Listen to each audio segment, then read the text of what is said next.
In 1902, discoveries of gold and silver established the mining towns of Tonopah and Goldfield and sent a flood of prospectors to the abandoned camp of Lime Point, originally settled by ranchers and a few miners in the 1880s. Lime Point sat in the shadow of a limestone outcropping a few hundred yards west of what would eventually become the town of Gold Point. These newly returned prospectors discovered silver, and soon Lime Point was revived and renamed Hornsilver.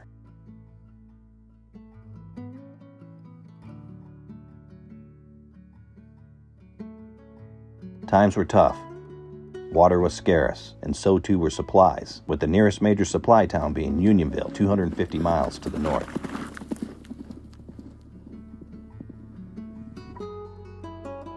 Because of the lack of water, Hornsilver's precious ore had to be transported to Lida for milling, which added a hefty expense to Hornsilver miners. Ultimately, the silver was never found in enough quantity to make up this cost, and within a year, Hornsilver was abandoned.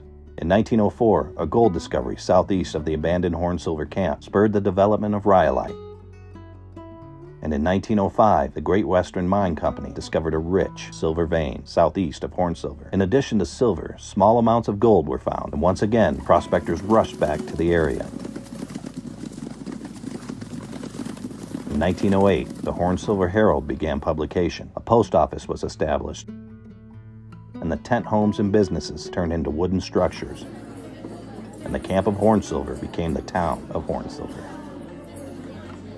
Before long, the residents organized a chamber of commerce, and numerous businesses sprouted up, including as many as 13 saloons. The town sought a railroad extension, but this never happened.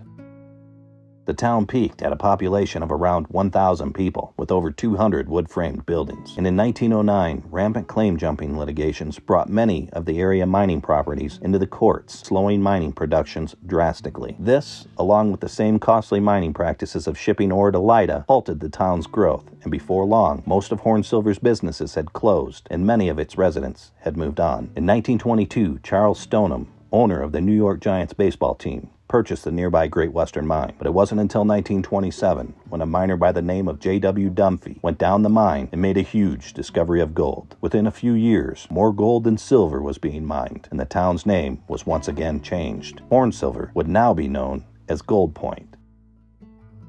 The town prospered, even when most of the country was suffering through the Depression.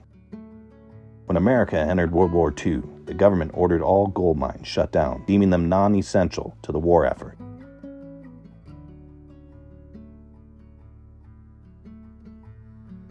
With gold mining stopped, many of Gold Point's residents drifted away or went off to fight in the war, and the town was once again nearly empty.